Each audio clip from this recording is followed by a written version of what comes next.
Assalamu alaikum to all. Hope you all are well. I am Saurabh and welcome to my channel Diplomatic Study.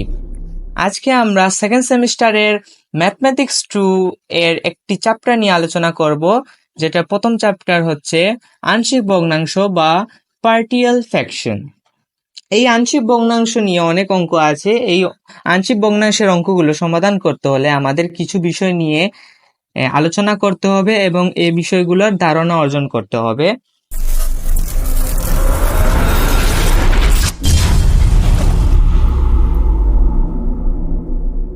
আমরা প্রথমে এই অধ্যায়ে মূলদ ভগ্নাংশ নিয়ে আলোচনা করি। মূলদ ভগ্নাংশ বা রেশনাল ফ্র্যাকশন। এই মূলদ ভগ্নাংশ বা রেশনাল ফ্র্যাকশন হচ্ছে nx/dx আকারের রাশিকে মূলদ বীজগণিতীয় ভগ্নাংশ বলে। অর্থাৎ nx অর্থাৎ x এর একটা ফাংশন এবং dx হচ্ছে x এর আরেকটা ফাংশন।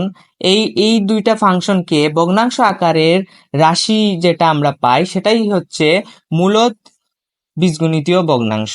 অর্থাৎ একটি বহুপদী nx কে হর নাম্বারেটর এবং একটি বহুপদী ds কে লব ডিনোমিনেটর বা ডিভিজর নিয়ে গঠিত ভগ্নাংশকে মূলদ ভগ্নাংশ বলে।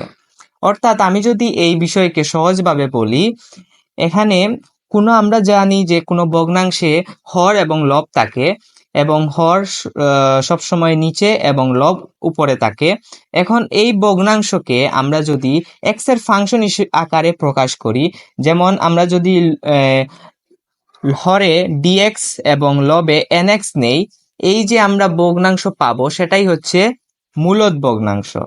যেমন এখানে আছে x+1/x-2 ইন্টু x+3।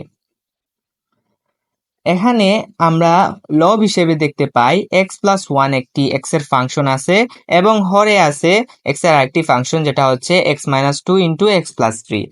এই যে আমরা ভগ্নাংশটা পেলাম x এর ফাংশন আকারে প্রকাশ করে যে ভগ্নাংশটা পেলাম সেটাই হচ্ছে আমাদের মূলদ ভগ্নাংশ। আশা করি তোমরা মূলদ ভগ্নাংশ বুঝতে পেরেছো এবং মূলদ ভগ্নাংশ নিয়ে যা সমস্যা ছিল তা তোমাদের সলিউশন হয়েছে। এখন আমরা প্রকৃত ও অপ্রকৃত ভগ্নাংশ প্রপার এন্ড ইমপ্রপার ফ্র্যাকশন নিয়ে আলোচনা করব। প্রকৃত ভগ্নাংশ প্রপার ফ্র্যাকশন। লব nx এর মাত্রা হর dx এর মাত্রা অপেক্ষা ছোট হয় তাহলে ভগ্নাংশটিকে প্রকৃত ভগ্নাংশ বলে। অর্থাৎ আমরা জানি প্রকৃত ভগ্নাংশ হচ্ছে যে ভগ্নাংশে লবের অপেক্ষায় হর বেশি থাকে সেই ভগ্নাংশই হচ্ছে প্রকৃত ভগ্নাংশ। সেটা আমরা ছোটকাল থেকেই পড়ে আসছি। এখানে আমরা যেহেতু ভগ্নাংশটিকে এক্স এর ফাংশন হিসেবে প্রকাশ করছি, অর্থাৎ এক্স এর ফাংশনে আমরা এক্স এর মাত্রা পাবো। সেহেতু এখানে আমরা যদি একটা উদাহরণ দেখি, যেমন এখানে আছে 3x+4/x+1 ইন্টু x+2। এখানে আমরা দেখতে পাই এক্স এর একটা ফাংশন লবে এবং এক্স এর আরেকটা ফাংশন হরে আছে। এখানে যদি আমরা দেখি, এখানে এই ভগ্নাংশে লবের মধ্যে যে এক্স আছে এই এক্স এর মাত্রা হচ্ছে 1 এবং এর হরে এক্স এর মাত্রা হচ্ছে 2। কিভাবে 2? কারণ এখানে এক্স এবং x+1 এবং x+2 গুণ আকারে আছে। যেহেতু এটা গুণ আকারে আছে সেহেতু আমরা এটা যদি গুণ করি, এক্স এর সাথে এক্স গুণ করলে এক্স স্কয়ার হয়। সেহেতু এখানে আমরা বলতে পারি এখানে হরের মধ্যে এক্স এর পাওয়ার হচ্ছে 2 বা মাত্রা হচ্ছে 2। যেহেতু এখানে শক্তিমাত্রা এক্স এর শক্তিমাত্রা লবের তুলনায় বেশি, সেহেতু সেটাকে আমরা বলতে পারি প্রকৃত ভগ্নাংশ, অর্থাৎ প্রপার ফ্র্যাকশন। এখন আমরা যদি অপ্রকৃত ভগ্নাংশ দেখি, অপ্রকৃত ভগ্নাংশ ইমপ্রপার ফ্র্যাকশন। যদি লব nx এর মাত্রা হর dx এর মাত্রার সমান বা বড় হয় তবে ভগ্নাংশটিকে অপ্রকৃত ভগ্নাংশ বলে। অর্থাৎ আমি এই বিষয়টাকে যদি সহজ ভাষায় বলি, আমরা যে প্রকৃত ভগ্নাংশ একটু আগে বুঝলাম, এই প্রকৃত ভগ্নাংশের ঠিক বিপরীতটাই হচ্ছে অপ্রকৃত ভগ্নাংশ।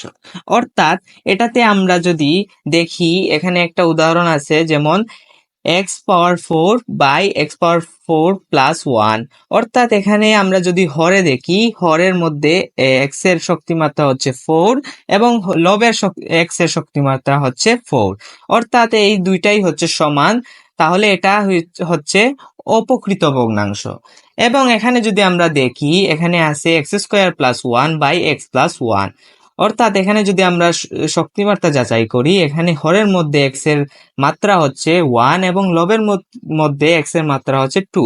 অর্থাৎ এখানে হরের মাত্রা হরের মাত্রা হচ্ছে লবের মাত্রার ছোট, অর্থাৎ লব বেশি হর ছোট।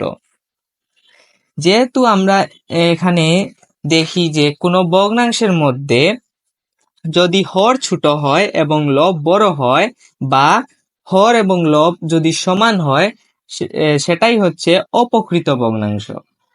আশা করি তোমরা প্রকৃত ও অপকৃত ভগ্নাংশ বুঝতে পেরেছো।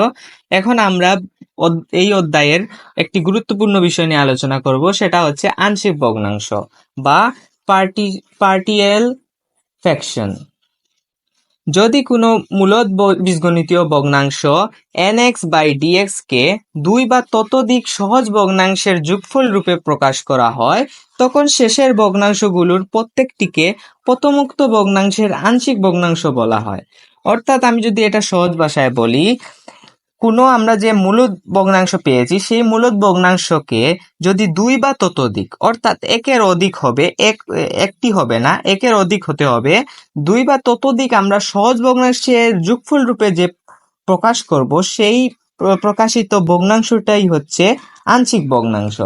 যেমন এখানে আছে 3x plus 4 by x plus 1 into x plus 2, একটা মূলদ ভগ্নাংশ দেওয়া আছে। এটাকে যদি আমরা সমান সমান করে 10 by x plus 2 plus 7 by x plus 1 এই আকারে প্রকাশ করি, এই যে আমরা যেটা পেলাম, এটাই হচ্ছে আমাদের আগের ভগ্নাংশের আংশিক ভগ্নাংশ। অর্থাৎ আমরা এই কোনো মূলদ ভগ্নাংশকে যদি আংশিক ভগ্নাংশে রূপান্তরিত করি, অর্থাৎ আমরা যদি কোনো মূলদ ভগ্নাংশকে সহজ ভগ্নাংশে রূপান্তরিত করি এবং এগুলা যদি যোগফল আকারে থাকে, অর্থাৎ দুই বা ততোধিক সহজ ভগ্নাংশকে যদি যোগফল আকারে আমরা প্রকাশ করি, সেটা হবে আগের যে আমরা মূলদ ভগ্নাংশ ছিল সেই মূলদ ভগ্নাংশের আংশিক ভগ্নাংশ।